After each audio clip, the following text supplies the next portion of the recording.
Hello everyone, कैसे हैं आप सभी लोग। आज के इस वीडियो में ज्योग्राफी का अगला हम सेक्शन डिस्कस करने वाले हैं, जो कि है हमारा physical division of India, Bharat का भौतिक विभाजन। बहुत ही शानदार सा टॉपिक है और बहुत ही सिंपल तरीके से हम इस टॉपिक को समझने वाले हैं। एग्जाम के अंदर इस टॉपिक से क्वेश्चन बन जाता है, इसलिए ध्यान से इस टॉपिक को कंप्लीट करना है। बिफोर लेक्चर को स्टार्ट करूँ उससे पहले मैं आपको बता दूं कि यह टॉपिक जो है काफ़ी बड़ा टॉपिक है, छोटा सा टॉपिक नहीं है। तो हमारा ये वीडियो जो है ये काफ़ी बड़ा वीडियो होगा। सिंगल वीडियो में ही हम इस टॉपिक को कंप्लीट करेंगे, कोई भी इसके पार्टीशन नहीं करेंगे वीडियो के। सिंगल एक वीडियो में फिजिकल डिवीजन ऑफ इंडिया को कंप्लीट करने वाले हैं। तो चलिए लेक्चर को स्टार्ट करते हैं। देखिए फ्रेंड्स, इंडिया का फिजिकल डिवीजन देखें हम तो इंडिया बहुत सी लैंड फॉर्म वाली एक बहुत बड़ी कंट्री है। इंडिया में हर टाइप की लैंड फॉर्म मिलती हैं, जिसमें माउंटेन, प्लेन, डेजर्ट, प्लेट्यू और आइलैंड हमको देखने को मिलते हैं। इंडिया का फिजिकल पैटर्न तैयार होने में मिलियंस ऑफ ईयर्स लगे हैं। भारत में बात करें तो लगभग 10.6% भाग पर माउंटेन्स हैं, मतलब पर्वत देखने को मिलते हैं।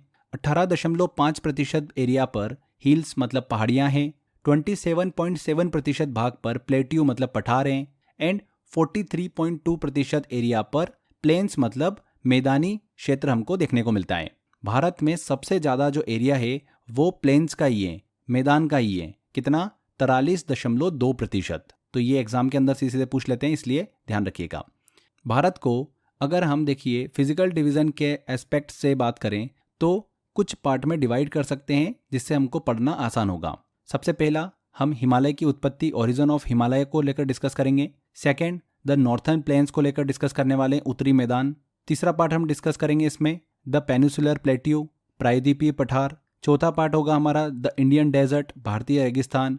पांचवा पार्ट होगा हमारा द कोस्टल प्लेन्स, तटीय मैदान। एंड छठा पार्ट होगा द आइलैंड ग्रुप्स, द्वीप समूह। ठीक है, देखिए यहाँ पर हम पर्वतों और पहाड़ियों को डिस्कस नहीं करेंगे। मैदान तो हम डिस्कस कर रहे हैं, पठार भी हम डिस्कस कर रहे हैं, प्लेट्यू भी डिस्कस कर रहे हैं, बट हिल्स एंड माउंटेन्स को हम डिस्कस इस वीडियो में नहीं करेंगे, क्योंकि बहुत बड़ा वीडियो है वो भी। और ऑलरेडी हमारा ये सेक्शन जो है फिजिकल डिवीजन ऑफ इंडिया वो बड़ा टॉपिक है, तो बहुत ही लेंथी वीडियो हो जाएगा, इसलिए हम हिल्स एंड माउंटेन को एक सेपरेट वीडियो में कंप्लीट करेंगे। Indian river system and hills and mountain को हम अलग अलग वीडियो में कंप्लीट करने वाले हैं। तो ये जो 6 मैंने आपको पार्ट बताए हैं, इस वीडियो में हम इनको कवर करेंगे। तो सबसे पहले हम शुरू कर रहे हैं ओरिजिन ऑफ हिमालय से। तो हिमालय की उत्पत्ति को डिस्कस करें उससे पहले आपको हिमालय के बारे में कुछ बेसिक इन्फॉर्मेशन पता होना चाहिए। हिमालय माउंटेन जो है, पर्वत जो है, सबसे नया और सबसे हाईएस्ट माउंटेन है ये, और ये एक ट्विस्टेड एंड फोल्डेड माउंटेन है। इसका एक्सटेंशन जो है वो जम्मू एंड कश्मीर से लेकर अरुणाचल प्रदेश तक हमको देखने को मिलता है, और इसकी लेंथ जो है वो तकरीबन 2500 किलोमीटर तक की है। इस माउंटेन का शेप बो शेप हमको देखने को मिलता है, धनुषकार आकृति में। इस माउंटेन को 3 पार्ट में डिवाइड किया गया है, great Himalaya, middle Himalaya and Shivalik Himalaya, जैसा कि आप यहाँ पर मैप में देख सकते हैं। अब बात कर रहे हैं हम हिमालय की उत्पत्ति की, ओरिजिन ऑफ हिमालय की, कि भैया हिमालय का निर्माण कैसे हुआ, तो इसको लेकर हम डिस्कस करते हैं। देखिए, हिमालय का निर्माण जो है 2 टेक्टोनिक प्लेट्स जो है उनके आपस में टकराने से हुआ है। ये 2 टेक्टोनिक प्लेट्स कौन कौन सी हैं? इंडियन प्लेट, भारतीय प्लेट और यूरेशियन प्लेट। तो इन दोनों प्लेट के आपस में टकराने से ही हिमालय का निर्माण हुआ है। अब कैसे हुआ है? देखिए, लाखों साल पहले इंडियन प्लेट और यूरेशियन प्लेट के बीच में एक समुद्र हुआ करता था, जिसे बोलते थे टेथिस सागर। क्या बोलते थे? Tethys sea. ये समुद्र दोनों प्लेट के बीच में स्थित था। अब हुआ यूं कि इंडियन प्लेट धीरे धीरे उत्तर की ओर, मतलब नॉर्थवर्ड यूरेशियन प्लेट की तरफ खिसकती रही। ये प्लेट पृथ्वी की सतह के जो नीचे मैग्मा हमको देखने को मिलता है उस पर तैरती रहती हैं, इसीलिए वे समय के साथ एक दूसरे के करीब आती चली गई। जब इंडियन प्लेट और यूरेशियन प्लेट आपस में टकराई तो इंडियन प्लेट यूरेशियन प्लेट के नीचे धंसने लगी। ये प्रक्रिया, ये जो प्रोसेस थी, बहुत ही स्लो प्रोसेस थी, लेकिन लाखों वर्षों में इसका असर जो है वो बड़ा होता गया। टकराव के कारण टेथिस सी जो था, टेथिस सागर, उसके सी फ्लोर में दबाव जो है वो बनने लगा। इसकी सी बेड जो है वो ऊपर की ओर उठने लगी, जो तलहटी थी वो ऊपर की ओर उठने लगी। तो जब समुद्र का तल धीरे धीरे ऊपर उठा तो इसके साथ ही वहाँ की जो रॉक्स थी, चट्टानें थी, सेडिमेंट्स थे, मिट्टी थी, वो भी ऊपर उठने लगी। यही उठी हुई चट्टानें बाद में हिमालय पर्वत श्रृंखला के रूप में उभर कर सामने आई। इसी पूरी प्रक्रिया में जो तलहटी ऊपर उठी वह धीरे धीरे विशाल पर्वतों में बदलती गई, जिन्हें आज हम हिमालय कहते हैं। तो इस तरीके से हमारे हिमालय की उत्पत्ति हुई है। समझ में आया आपको? पहले जहाँ पर टेथिस सी का पानी था वहाँ पर आज हिमालय पर्वत चोटियाँ हैं, हिमालय माउंटेन्स हमको देखने को मिलता है। इस प्रोसेस को लाखों साल लगे हैं और आज भी ये प्रोसेस जो है ना वो चल रही है, ऐसा नहीं है कि रुक गई है। यही कारण है कि हिमालय हर साल थोड़ा थोड़ा जो है वो ऊंचा होता जाता है और फैलता जाता है, क्योंकि प्लेट्स की गति जो है अभी भी जारी है। इसके अलावा हिमालय के पर्वतों में आपको आज भी जो समुद्री जीवाश्म होते हैं, मैरीन फॉसिल्स, वो हमको देखने को मिल सकते हैं, जो कि इस बात का प्रमाण देते हैं कि ये पर्वत पहले समुद्र के नीचे था। ठीक है, तो ये प्लेट लगातार टकरा रही है आज भी, जिस वजह से हिमालय की हाइट जो है वो लगातार इंक्रीज हो रही है। इसमें एंटी क्लॉकवाइज कन्वर्जेंट हमको देखने को मिल रहा है। ईस्टर्न हिमालय जो है उसकी हाइट इंक्रीज हो रही है एंड वेस्टर्न हिमालय की विड्थ जो है वो बढ़ रही है। तो आई होप आपको समझ में आ गया होगा कि हिमालय की उत्पत्ति कैसे हुई है। इसके बाद हम देखिए फिजिकल डिवीजन में अगला पार्ट डिस्कस करते हैं आइलैंड्स ऑफ इंडिया, भारत के द्वीपों को। तो द्वीप आइलैंड क्या होते हैं? देखिए, पानी में उठा हुआ जो स्थलीय भाग होता है उसे ही हम क्या बोलते हैं? आइलैंड कहते हैं, द्वीप कहते हैं। यानी जो द्वीप होता है, आइलैंड होता है, वो भूभाग होता है जो कि समुद्र, नदी या फिर झील के पानी के बीच में स्थित होता है। क्लियर हो गया आपको? अब आगे देखिए इन द्वीपों का निर्माण कैसे होता है, इसको थोड़ा सा हम समझते हैं। तो सबसे पहला आता है डिपोजिशन, जमाव के कारण। तो डिपोजिशन एक ऐसी प्रोसेस होती है जिसमें पानी में जो भी सेडिमेंट्स होते हैं, मिट्टी होती है, उनका धीरे धीरे एक स्थान पर जमा होना स्टार्ट हो जाता है। इन सेडिमेंट्स में नदी द्वारा बहाकर लाए गए कण या फिर कोरल जो होते हैं उनके अवशेष हो सकते हैं। इस प्रोसेस में सेडिमेंट्स एक के ऊपर एक लेयर बनाते जाते हैं और समय के साथ ये जो लेयर होती है मिलकर एक क्या कर देती है? आइलैंड का निर्माण कर देती हैं, जैसा कि आप यहाँ पर डायग्राम में देख सकते हैं। इसके अलावा आइलैंड का निर्माण कैसे होता है? अपलिफ्टमेंट। अपलिफ्टमेंट जो होती है ये एक प्रोसेस होती है जो धरती के अंदर होने वाले टेक्टोनिक इवेंट्स जो भी हमने डिस्कस किया था उनमें शामिल होती है।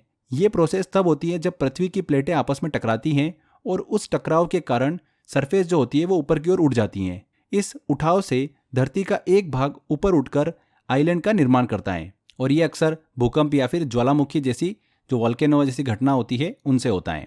जैसा कि आप यहाँ पर डायग्राम में देख सकते हैं कि कैसे पृथ्वी के भीतर की प्लेटें आपस में टकरा रही हैं और धरती की सतह ऊपर उठकर एक आइलैंड का निर्माण करती हैं। तो समझ में आया आपको आइलैंड का जो फॉर्मेशन होता है वो किस तरीके से होता है? दो प्रोसेस के थ्रू होता है। एक होता है डिपोजिशन और दूसरा होता है अपलिफ्टमेंट, जमाव और उठाव।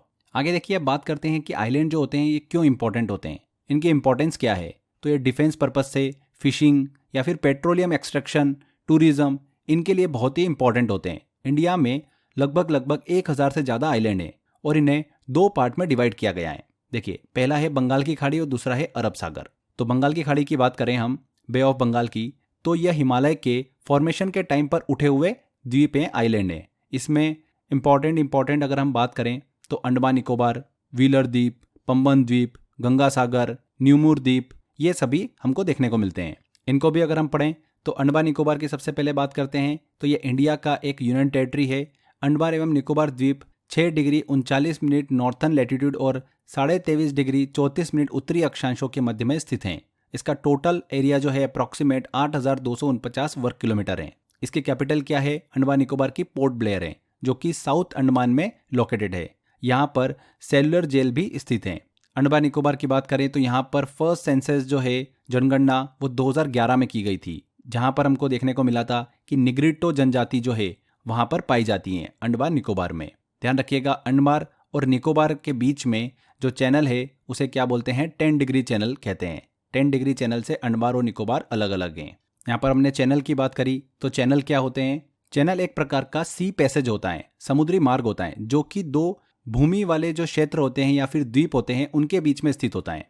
ये आमतौर पर दो बड़े जो भी जल निकाय होते हैं उनको आपस में कनेक्ट करने का काम करता है। इसे एक समुद्री रास्ता भी कहते हैं, जो कि जो नौकाएं होती है, जहाज होते हैं, उनके लिए बहुत ही ज़्यादा यूजफुल होता है। तो जो अंडमान और निकोबार हैं उनके बीच में कौन सा चैनल स्थित है? 10 डिग्री चैनल स्थित है। मतलब 10 डिग्री चैनल अंडमान और निकोबार को अलग करता है। इसके अलावा दो और चैनल मैं आपको बता रहा हूँ जो कि दिमाग में रखना है आपको। अंडमान निकोबार और म्यांमार को कोको चैनल अलग करता है। कौन सा चैनल अलग करता है? कोको चैनल। वहीं अंडमान निकोबार को और इंडोनेशिया को जो चैनल अलग करता है वो है great channel. Andaman and Nicobar की स्थिति अगर हम देखेंगे, लोकेशन देखेंगे, तो इसके पूर्व में अंडमान सागर है और पश्चिम में क्या है? बंगाल की खाड़ी है। अंडमान एंड निकोबार द्वीप समूह के अंतर्गत 4 हमको इंपॉर्टेंट आइलैंड जो है वो देखने को मिलते हैं। उत्तरी अंडमान, मध्य अंडमान, दक्षिणी अंडमान एंड लिटिल अंडमान। सबसे पहले हम अगर अंडमान की बात करें तो अंडमान आइलैंड जो है इसके अंदर भी हमको छोटे छोटे आइलैंड देखने को मिलते हैं। तो अंडमान के अंदर नॉर्थ अंडमान आता है। यहाँ पर नारकोंडम वोल्केनो जो है वो हमको देखने को मिलता है, ज्वालामुखी नारकोंडम, जो कि एक सक्रिय ज्वालामुखी है, एक्टिव वोल्केनो है। नॉर्थ अंडमान की हाईएस्ट पीक जो है, सबसे ऊंची चोटी, वो सैंडल पीक है। 739 मीटर इसकी हाइट है, जो कि यहाँ की सबसे ऊंची चोटी है।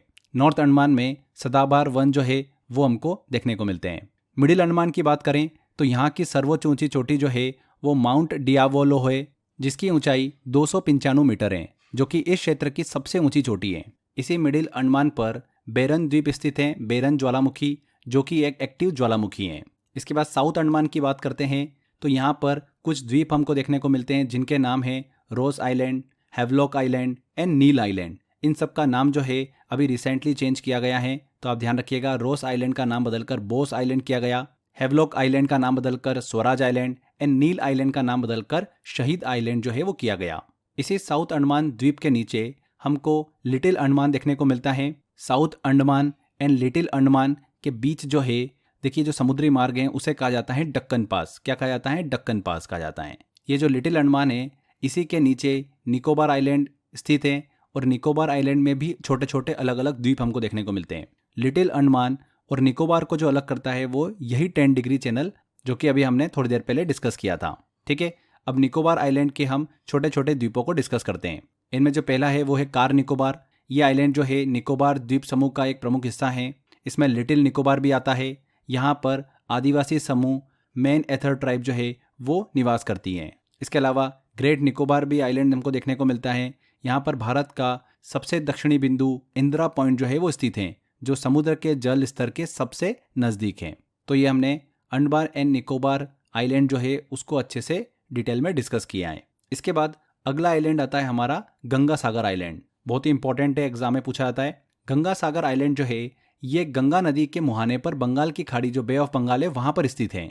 ये गंगा नदी में धार्मिक स्नान के लिए बहुत ही ज्यादा प्रसिद्ध है। कौन सा? गंगा सागर द्वीप। ये जरूर ध्यान रखिएगा कि कहाँ पर स्थित है। ये गंगा नदी के मुहाने पर बे ऑफ बंगाल पर स्थित है। मुहाने की बात करें तो मुहाने का मतलब क्या होता है कि वह स्थान जहां पर एक नदी का पानी समुद्र या फिर झील या फिर किसी बड़े जलाशय में जाकर मिलता है। इसे रिवर माउथ या फिर एस्चुरी भी कहते हैं हम। क्लियर? तो गंगा सागर द्वीप जो है ये गंगा नदी के मुहाने पर स्थित है।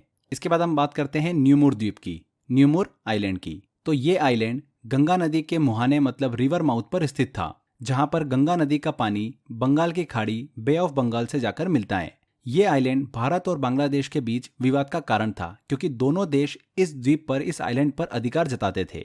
लेकिन हुआ क्या, 2014 में ये आइलैंड जो था समुद्र में जल स्तर की वृद्धि के कारण बंगाल की खाड़ी मतलब बे ऑफ बंगाल में डूब गया। अब ये आइलैंड जो है, इस आइलैंड का अस्तित्व नहीं है। इससे संबंधित विवाद जो है वो भी अब समाप्त हो गया है। न्यूमुर आइलैंड एक विवादित क्षेत्र था जो कि भारत और बांग्लादेश के बीच में स्थित था। ये गंगा नदी के मुहाने पर स्थित था, लेकिन 2014 में समुद्र के जल स्तर बढ़ने के कारण ये द्वीप जो है पूरी तरीके से पानी में डूब गया है। तो क्लियर हो गया आपको? इसके बाद हम बात करते हैं पंबन आइलैंड की। इस द्वीप को रामेश्वरम के नाम से भी जाना जाता है। रामेश्वरम एक बहुत ही महत्वपूर्ण धार्मिक स्थल है और इसे हिंदू धर्म में पवित्र तीर्थ स्थल जो है वो माना जाता है। ज्योग्राफिकल सिचुएशन की बात करें इसकी, तो ये आइलैंड भारत और श्रीलंका के बीच स्थित है और मन्नार की खाड़ी जो है गल्फ ऑफ मन्नार उसमें स्थित है। इस कारण से इसे एक बहुत ही महत्वपूर्ण स्थान माना जाता है जो दोनों देशों के बीच समुद्री मार्ग से जुड़ा हुआ है। ये द्वीप जो है, आइलैंड जो है, रामनाथपुरम जो जिला है तमिलनाडु का, वहां पर स्थित है। रामेश्वरम इसी जिले का हिस्सा है। भारत की जो अंतिम सड़क है धनुषकोडी, वो यहीं पर ही स्थित है जो रामेश्वरम में है। धनुषकोडी वह स्थान है जहां से श्रीलंका के तट को देखा जा सकता है। रामेश्वरम को भारत से जोड़ने वाला एक ब्रिज है जिसका नाम है पंबन ब्रिज। ये ब्रिज जो है इस आइलैंड को भारत की मुख्य भूमि मेनलैंड से कनेक्ट करता है। ये पुल लगभग 2 किलोमीटर लंबा है। इसे एडम ब्रिज राम सेतु का हिस्सा भी माना जाता है, जो कि एक पौराणिक महत्व वाला स्थान है। तो ये हमने पंबन आइलैंड को डिस्कस किया। इसके बाद हम बात करते हैं व्हीलर आइलैंड की। ये बंगाल की खाड़ी में स्थित है जो कि ओडिशा राज्य का भाग है। यहाँ पर कोई भी जनसंख्या जो है, पॉपुलेशन, वो नहीं रहती है, पॉपुलेशन एग्जिस्ट नहीं करती है। इस आइलैंड का मुख्य उपयोग जो होता है वो मिसाइल टेस्टिंग के लिए किया जाता है। इसे मिसाइल परीक्षण के रूप में उपयोग किया जाने वाला एक प्रमुख स्थान माना जाता है। यह द्वीप जो है कछुओं के लिए बहुत ज़्यादा प्रसिद्ध है, क्योंकि यहाँ पर कछुए की बड़ी संख्या जो है वो देखने को मिलती है। इस द्वीप का नाम जो है वो बदलकर एपीजे अब्दुल कलाम आइलैंड जो है वो कर दिया गया है, जो कि भारत के पूर्व राष्ट्रपति और missile man doctor APJ Abdul Kalam के सम्मान में रखा गया है। व्हीलर द्वीप का नाम क्या करा गया? एपीजे अब्दुल कलाम आइलैंड। इसके बाद हम बात करते हैं श्री हरिकोटा द्वीप की। तो ये आइलैंड जो है आंध्र प्रदेश के तट पर स्थित है और पुल्लिकट जो झील है, पुल्लिकट लेगून, उसमें स्थित है। यहाँ पर इसरो का प्रमुख सैटेलाइट लॉन्च सेंटर स्थित है। यह भारत का सबसे महत्वपूर्ण सतीश धवन स्पेस सेंटर है, जहाँ से सैटेलाइट्स और रॉकेट को लॉन्च किया जाता है। यह भारत का एकमात्र सैटेलाइट लॉन्च स्टेशन है और यहाँ से कई महत्वपूर्ण मिशन जो है वो पूरे किए जाते हैं। तो ये बे ऑफ बंगाल में स्थित हमने आइलैंड को डिस्कस किए। अब हम बात करते हैं अरब सी में स्थित आइलैंड की। अरब सी की बात करें फ्रेंड्स, तो इस क्षेत्र में जो आइलैंड है वो कोरल के द्वारा बनाए गए हैं। कोरल मतलब प्रवाल। कोरल एक प्रकार का समुद्री जीवी होता है जिसकी संरचना से इन आइलैंड का फॉर्मेशन हुआ है। सबसे पहला अरब सी के अंदर जो आइलैंड आता है वो आता है लक्षद्वीप। लक्षद्वीप एक प्रकार कोरल द्वीप ही है, कोरल आइलैंड है। इस आइलैंड का जो फॉर्मेशन हुआ है, निर्माण हुआ है, वो कोरल स्केलेटन से हुआ है। जो प्रवाल होते हैं इनके कंकालों के द्वारा हुआ है। अभी हमने डिस्कस भी किया था, प्रवाल या फिर मूंगा जिसे कहा जाता है, कोरल, ये एक समुद्री जीव होता है जो इन आइलैंड की संरचना करता है। लक्षद्वीप भारत की सबसे छोटी केंद्रशासित प्रदेश स्मॉल यूनियन टेरिटरी है। इसमें कुल 36 आइलैंड है और इसका क्षेत्रफल जो है, एरिया जो है वो 32 वर्ग किलोमीटर है। इसमें से केवल 10 आइलैंड ही ऐसे हैं जो बसे हुए हैं, जबकि 26 आइलैंड जो है उन पर मनुष्य जो होता है, मानव, वो निवास नहीं करते हैं। लक्षद्वीप की राजधानी क्या है? कावारत्ती है। इसमें एक द्वीप जो है इसका नाम है एंड्रोंत। ये लक्षद्वीप का सबसे बड़ा द्वीप है, सबसे बड़ा आइलैंड है। लक्षद्वीप और मालदीव के बीच में 8 डिग्री चैनल जो है वो स्थित है। कौन सा? 8 डिग्री चैनल। तो ये भी आप ध्यान रखिएगा। लक्षद्वीप के जो 2 द्वीप हैं, मिनिकॉय और कावारत्ती, ये दोनों एक दूसरे को 9 डिग्री चैनल से अलग करते हैं। प्रेजेंट टाइम में जो लक्षद्वीप है उसके प्रवाल कोरल जो हैं वो कंटिन्यूसली डिस्ट्रॉय हो रहे हैं। इसके डिस्ट्रॉय होने का जो मेजर रीजन है वो है acidification of water and global warming. जब कोरल का कलर चेंज होकर वाइट होता है तो उसे कोरल ब्लीचिंग कहते हैं। क्या कहते हैं? Coral bleaching. इसके बाद हम अगला आइलैंड डिस्कस करते हैं, सॉल्सिट आइलैंड। ये आइलैंड 7 आइलैंड का एक ग्रुप है जो कि महाराष्ट्र राज्य का एक पार्ट है। कहाँ पर स्थित है? ये महाराष्ट्र में स्थित है। ये मोस्ट पॉपुलेटेड आइलैंड है इंडिया का। कौन सा? सॉल्सिट आइलैंड। ध्यान रखिएगा, ये जो सॉल्सिट आइलैंड है ये भारत की मुख्य भूमि से क्रीक द्वारा अलग होता है। क्रीक जो है ये एक सक्रिय जलधारा है, मतलब नैरो वाटरवे है, जो कि भारत की मुख्य भूमि, मेनलैंड और आइलैंड के बीच बहती है। क्रीक समुद्र या फिर नदी की एक वो ब्रांच होती है जो कि जमीन के अंदर तक प्रवेश कर जाती है और जो तटवर्ती क्षेत्र होते हैं उनको एक दूसरे से अलग करती हैं। सॉल्सिट आइलैंड जो है महाराष्ट्र राज्य के मुंबई के पास में स्थित है। इसके बाद अगला आइलैंड की बात करते हैं, वो है वेलिंगटन आइलैंड। वेलिंगटन आइलैंड की बात करें तो ये आइलैंड जो है केरल राज्य के कोच्चि शहर का एक भाग है। इसकी कुल लंबाई जो है लगभग 12 किलोमीटर है। नेक्स्ट आइलैंड आता है एलिफेंटा आइलैंड। ये आइलैंड मुंबई मतलब महाराष्ट्र के गेटवे ऑफ इंडिया से 10 किलोमीटर दूर स्थित है। ये आइलैंड जो है अपनी गुफाओं मतलब केव्स और मंदिरों के लिए बहुत ही ज़्यादा प्रसिद्ध है। इसके अलावा अगला आइलैंड है बूचर आइलैंड। बूचर आइलैंड जो है ये भी महाराष्ट्र में स्थित है। नेक्स्ट आता है अलियावेट आइलैंड। ये आइलैंड जो है खंबात की खाड़ी जो है गुजरात, वहाँ पर स्थित है। ये आइलैंड पेट्रोलियम प्रोडक्शन के लिए बहुत ज़्यादा प्रसिद्ध है, अलियावेट आइलैंड। ठीक है, तो इस चीज़ को भी ध्यान रखिएगा। तो यहाँ पर हमने ये भारत के प्रमुख आइलैंड को डिस्कस किया। बे ऑफ बंगाल और अरब सी के अंदर जो भी आइलैंड इंपॉर्टेंट है वो सारे हमने कवर किए। क्वेश्चन इन्हीं में से पूछे जाते हैं। आगे फ्रेंड्स, अब हम बात करते हैं भारत के प्रमुख डेजर्ट की, मरुस्थल की। तो चलिए इसको भी हम पार्ट को अच्छे से डिस्कस करते हैं। डेजर्ट की बात करें, मरुस्थल की बात करें तो ये क्या होता है? मरुस्थल, डेजर्ट, रेगिस्तान एक ऐसा बंजर क्षेत्र होता है जहाँ पर बहुत ही कम बारिश होती है, वर्षा होती है। इस कारण यहाँ की जो जलवायु होती है, क्लाइमेट होता है, वो बहुत ही शुष्क होता है, ड्राई होता है। ऐसे क्षेत्रों में केवल वही पौधे, वही प्लांट्स और एनिमल्स रहते हैं जिनकी पानी की रिक्वायरमेंट बहुत ही कम होती है। इस प्रकार के एरिया को, क्षेत्र को क्या कहते हैं? डेजर्ट कहते हैं। इन डेजर्ट में पाए जाने वाले जो प्लांट्स होते हैं आमतौर पर कटीले होते हैं, जैसे कि कैक्टस, जो कि कम पानी में भी जीवित रह सकते हैं। भारत के राजस्थान राज्य में एक बहुत ही बड़ा रेगिस्तानी क्षेत्र है जिसे हम थार मरुस्थल कहते हैं, थार डेजर्ट। यह भारत और पाकिस्तान के कुछ क्षेत्रों में फैला हुआ है और भारत का ये सबसे बड़ा डेजर्ट है। तो चलिए थार डेजर्ट को अब हम अच्छे से डिस्कस करते हैं। थार डेजर्ट को एक लो लैटिट्यूडिनल डेजर्ट भी कहा जाता है क्योंकि यह भूमध्य रेखा जो है, इक्वेटर जो है, उसके बिल्कुल नजदीक में स्थित है। इसे एक ट्रॉपिकल डेजर्ट भी कहा जाता है। थार शब्द की उत्पत्ति जो हुई वो थल से हुई है, जिसका मतलब होता है रेत की लकीरों से, जो कि इस क्षेत्र की विशेषता है। थार डेजर्ट का कुल क्षेत्रफल लगभग 2 लाख वर्ग किलोमीटर है, जो कि भारत के टोटल एरिया का लगभग 5% है। यह डेजर्ट राजस्थान के लगभग 60% हिस्से पर फैला हुआ है। इस डेजर्ट का लगभग 85% हिस्सा भारत में है, बचा हुआ 15% हिस्सा जो है वो पाकिस्तान में है। इसके एक्सपेंशन की बात करें तो यह डेजर्ट भारत के राजस्थान, पंजाब, हरियाणा और गुजरात में फैला हुआ है।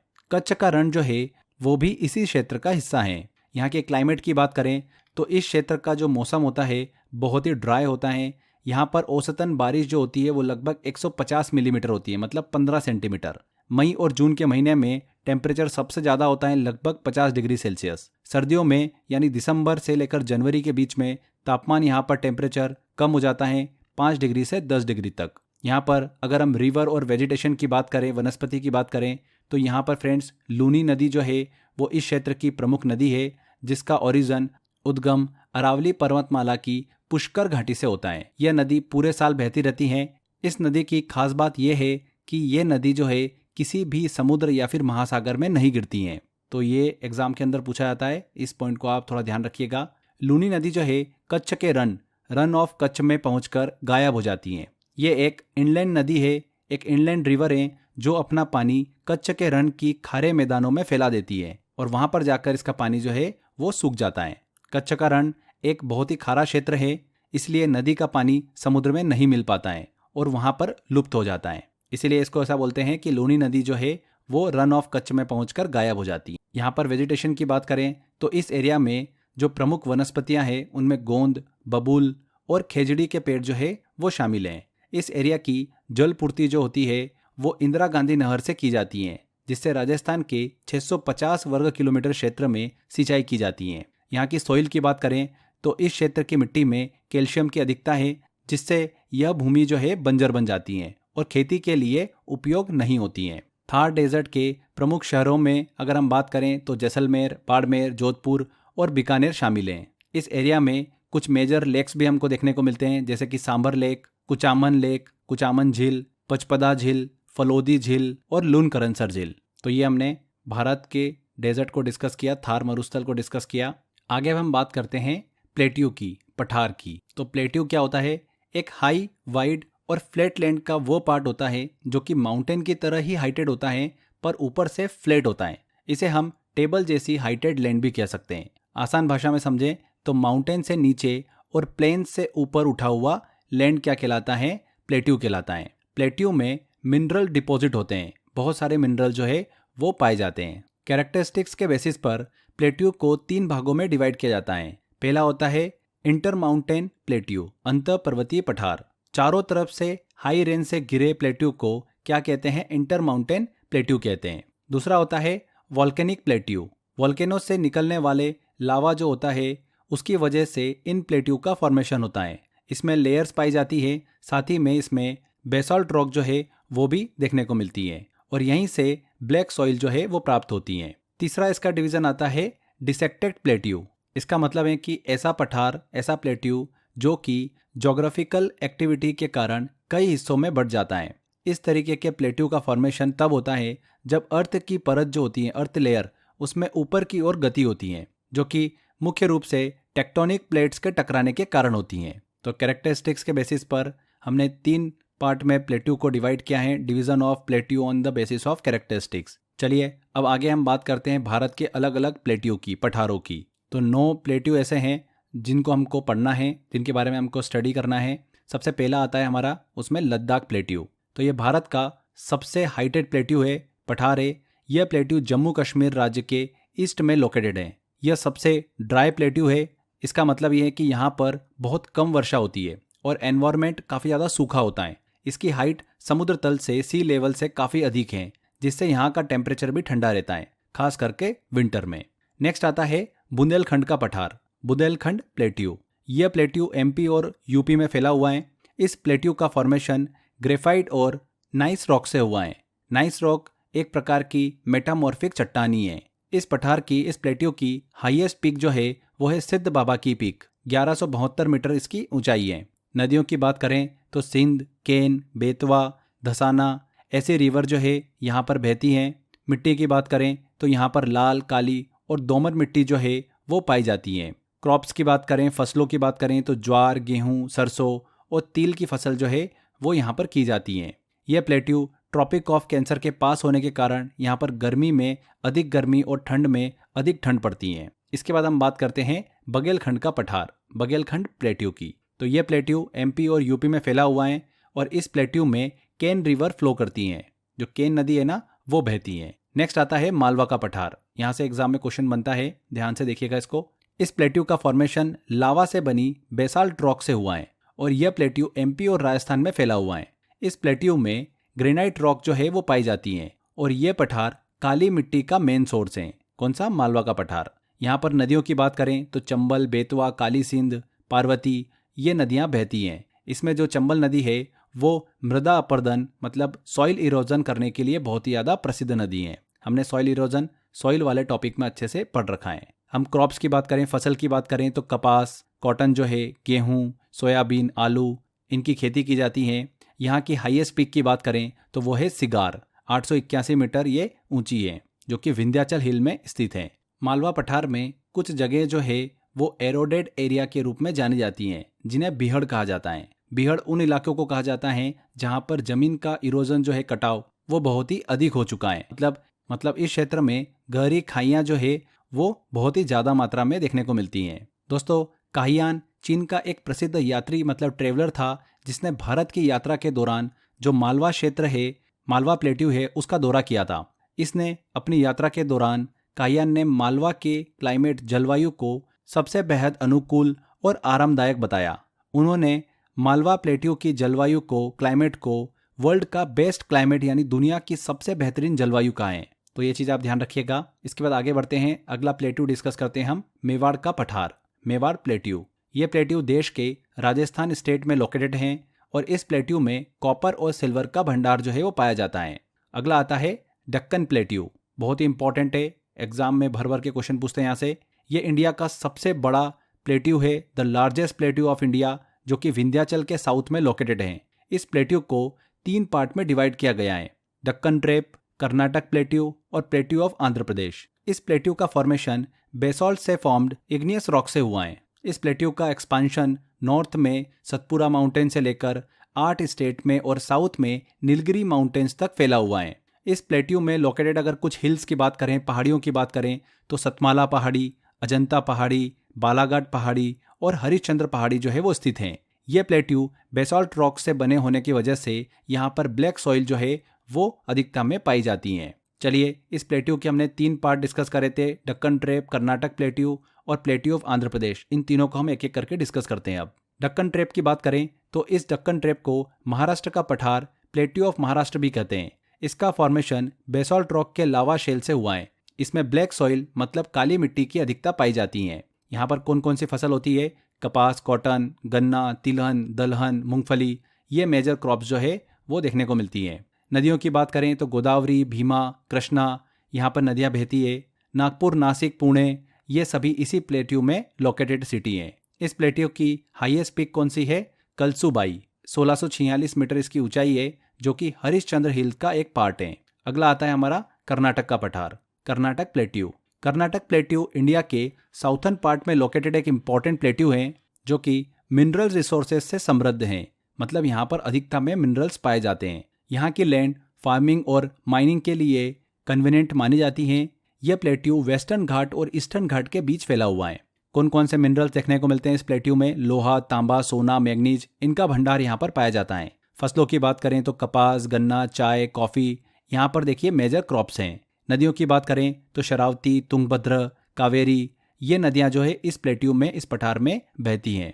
इस प्लेट्यू के वेस्टर्न पार्ट में बाबा बुदन हिल्स और ब्रह्मगिरी हिल्स जो है वो स्थित हैं। बाबा बुदान हिल्स देखिए, इसकी जो मेजर पीक हैं वो कौन कौन सी है? कुंद्रेमुख है और मुलायनगिरी हैं। मुलायनगिरी इसकी हाईएस्ट पीक है। ठीक है, ये चीज़ ध्यान रखिएगा। ये जो पहाड़ी है कॉफ़ी के लिए बहुत ज़्यादा फेमस है और साथ में यह आयरन और के लिए भी बहुत ज़्यादा जानी जाती है। आयरन अयस्क जो है ना, लोह अयस्क, उसके लिए भी बहुत ज़्यादा फेमस है। इस प्लेट्यू के साउथ पार्ट में सैंडलवुड फॉरेस्ट जो है वो बहुत ज़्यादा फेमस है, जो तमिलनाडु और कर्नाटक स्टेट की बॉर्डर पर लोकेटेड है। ओके, नेक्स्ट हम बात करते हैं आंध्र प्रदेश प्लेट्यू की। यह प्लेट्यू तेलंगाना और आंध्र प्रदेश में लोकेटेड एक मेजर प्लेट्यू है। इस प्लेट्यू में फर्टाइल सॉइल जो है वो मिलती है और यहाँ पर राइस का प्रोडक्शन होता है। ये प्लेट्यू कृष्णा रिवर के नॉर्थ में लोकेटेड है, आंध्र प्रदेश का प्लेट्यू। ठीक है, तो ये दक्कन के पठार को हमने अच्छे से डिस्कस किया। अब आगे बढ़ते हैं, अगला प्लेट्यू डिस्कस करते हैं जो कि है दंडकारण्य प्लेट्यू। ये प्लेट्यू छत्तीसगढ़ से ओडिशा स्टेट तक फैला हुआ है। इसके अंडर में बस्तर का पठार भी आता है। यह एकमात्र प्लेट्यू है जहां पर टीन का भंडार पाया जाता है। तो ये चीज आप थोड़ा सा नोट डाउन करिएगा, एकमात्र ऐसा पठार है, ऐसा प्लेट्यू है जहां पर टीन का भंडार पाया जाता है। आगे डिस्कस करते हैं छोटा नागपुर का पठार। ये भी बहुत इंपॉर्टेंट है। ये इंडिया के ईस्टर्न पार्ट में लोकेटेड प्लेट्यू है। यह मेजर झारखंड स्टेट में फैला हुआ है। इसका कुछ पार्ट जो है वो छत्तीसगढ़ और बिहार, पश्चिम बंगाल में भी फैला हुआ है। इस प्लेट्यू में सभी प्रकार की रॉक्स मिलती है और यहाँ पर सभी प्रकार के मिनरल्स भी पाए जाते हैं। इसी वजह से इसे इंडिया का रूर प्रदेश भी कहा जाता है। रूर प्रदेश, रूर जर्मनी का एक एरिया है जो कि मिनरल्स रिसोर्सेज से संपन्न है, इसीलिए इसे रूर प्रदेश कहा जाता है। दामोदर रिवर छोटा नागपुर प्लेट्यू को 2 पार्ट में डिवाइड करती है। नॉर्थ पार्ट जो कि है वो है हजारीबाग प्लेट्यू और दूसरा है साउथ वाला पार्ट जो कि है रांची प्लेट्यू।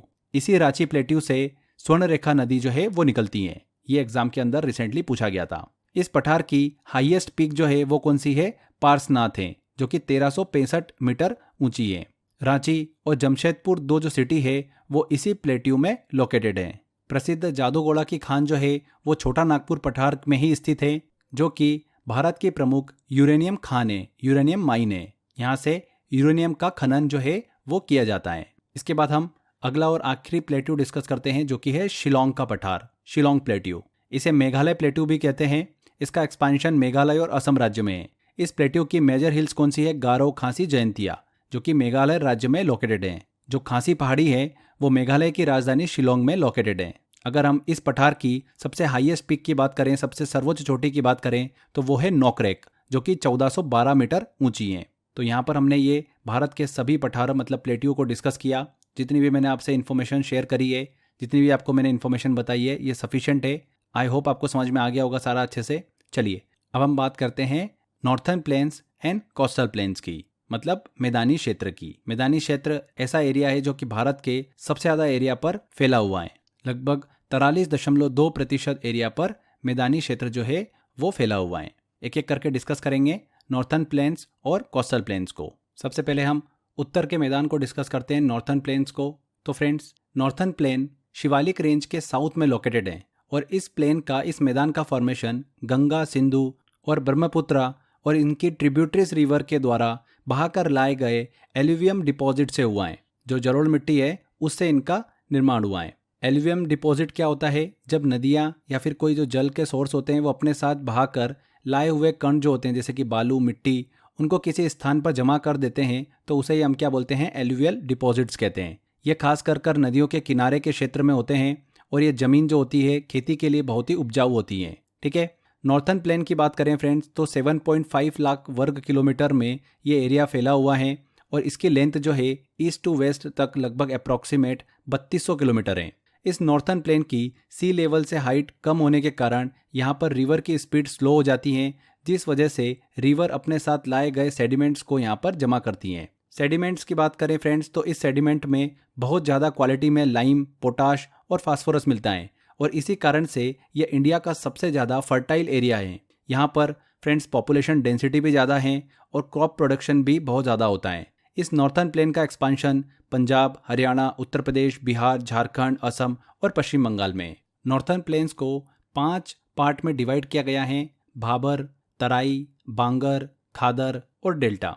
तो इन पांचों को हम डिस्कस करते हैं एक एक करके। सबसे पहले हम बात करते हैं भाबर की। भाबर जो क्षेत्र है ये हिमालय की तलहटी जो है फुट हिल उसमें स्थित होता है। इसका फॉर्मेशन मुख्य रूप से पेबल्स जो कंकड़ होते हैं, स्टोन होते हैं, पत्थर होते हैं, ग्रेवल होती है, बजरी होती है, उनसे होता है जो पहाड़ों से नीचे गिरते हैं और तलहटी में जमा हो जाते हैं। इसे प्लेन कहा जाता है क्योंकि यह एक सपाट क्षेत्र होता है और ये लगभग 8 से 16 किलोमीटर चौड़ी पट्टी के रूप में फैला होता है।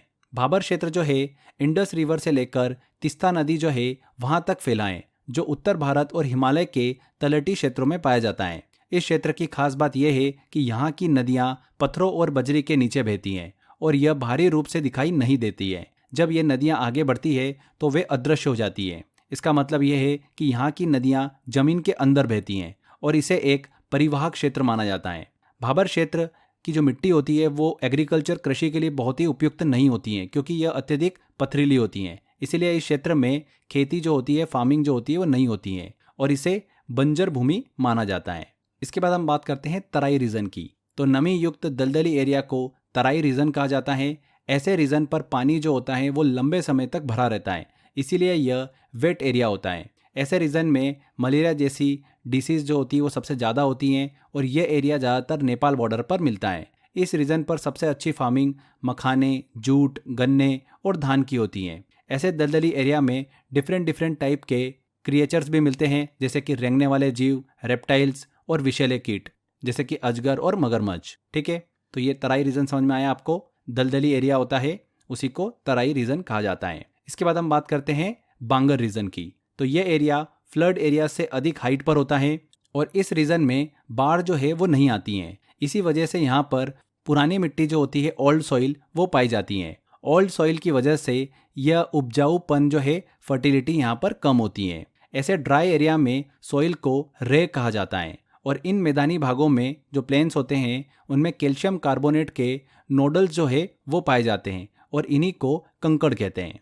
इसके बाद हम बात करते हैं खादर रीजन की। तो ये रीजन जो होता है रिवर के पास फ्लड एरिया वाला एक प्लेन होता है और इस रीजन में नई मिट्टी जो होती है, न्यू सॉइल, वो पाई जाती है और इस रीजन में न्यू सॉइल की वजह से यहाँ की सॉइल में उपजाऊपन जो होता है, फर्टिलिटी, वो ज़्यादा होती है और इसी वजह से यहाँ पर क्रॉप प्रोडक्शन भी बहुत ज़्यादा होता है। इस रीजन का जो फॉर्मेशन हुआ है वो नदियों के द्वारा लाए गए एल्यूवियल डिपॉजिट के कारण हुआ है। इसके बाद हम डिस्कस करते हैं डेल्टा रीजन। डेल्टा क्षेत्र जब कोई रिवर अपने लास्ट स्टॉप पर पहुंचती है, मतलब समंदर में मिलने वाली होती है, तो अपने साथ लाई हुई सॉइल और पार्टिकल्स को अपने मुहाने पर जमा करती हैं और इसी प्रोसेस से जो ट्रायंगल और पंखे के शेप का एरिया बनता है उसी को क्या बोलते हैं, डेल्टा रीजन कहते हैं। जो डेल्टा एरिया होता है उसमें सॉइल बहुत ही फर्टाइल होती है और ये एरिया फार्मिंग के लिए बहुत ही अच्छा होता है। डेल्टा रीजन में अलग अलग हाइट वाले स्थान होते हैं। हाइट एरियाज जो होते हैं इस एरिया को चास कहा जाता है और लो एरियाज जो होते हैं उनको बिल्स कहा जाता है, जो थोड़े निचले स्थान पर हमको देखने को मिलते हैं। ठीक है, तो ये हमने नॉर्थर्न प्लेन को डिस्कस किया, जिनको मेजर 5 भागों में हमने अलग अलग तोड़ के डिस्कस किया है। आगे फ्रेंड्स कोस्टल प्लेन्स की तरफ चलें, उससे पहले हम क्षेत्रीय विभाजन, रीजनल डिवीजन जो है उसको भी हम अच्छे से कवर कर लेते हैं, जिसमें हम राजस्थान प्लेन्स, हरियाणा प्लस पंजाब मैदान, इन सबको डिस्कस करेंगे। तो सबसे पहले हम बात करते हैं राजस्थान मैदान की। तो ये एक डेजर्ट एरिया है, मतलब यहाँ का एनवायरनमेंट जो है वो सैंडी और ड्राई होता है। यहाँ जो प्लेन मिलते हैं हमको उन्हें बांगर मैदान कहते हैं, जो डेजर्ट की तरह होते हैं। राजस्थान प्लेन जो है इसमें टेथिस सागर के सेडिमेंट मिलते हैं, मतलब पुराने टाइम में सागर के नीचे जमा हुए पार्टिकल्स मिलते हैं। इसी वजह से यहाँ की सॉइल में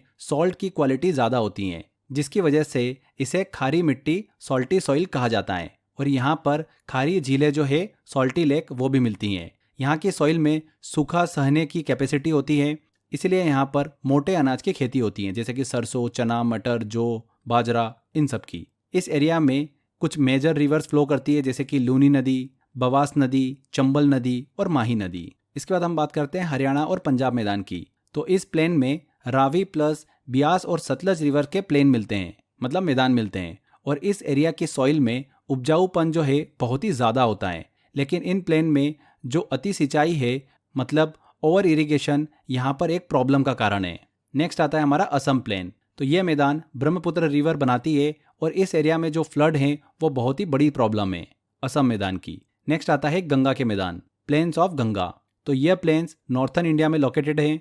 यह सबसे ज़्यादा फर्टाइल प्लेन है क्योंकि यहाँ पर एलुवियल सॉइल जो है वो पाई जाती हैं। इन प्लेन को 3 पार्ट में डिवाइड किया गया है, अपर गंगा, मिडिल गंगा और लोअर गंगा। उत्तराखंड और उत्तर प्रदेश में अपर गंगा का हमको मैदान देखने को मिलता है, यूपी और बिहार में मिडिल गंगा का, एंड बिहार और वेस्ट बंगाल में लोअर गंगा का। लोअर गंगा के प्लेन में फ्लड एक प्रॉब्लम है, यहाँ पर राइस प्रोडक्शन भी हमको अधिक देखने को मिलता है। तो ये हमने रीजनल डिविजन्स को भी अच्छे से डिस्कस किया। अब लास्ट में हम डिस्कस करते हैं फ्रेंड्स कोस्टल प्लेन्स को।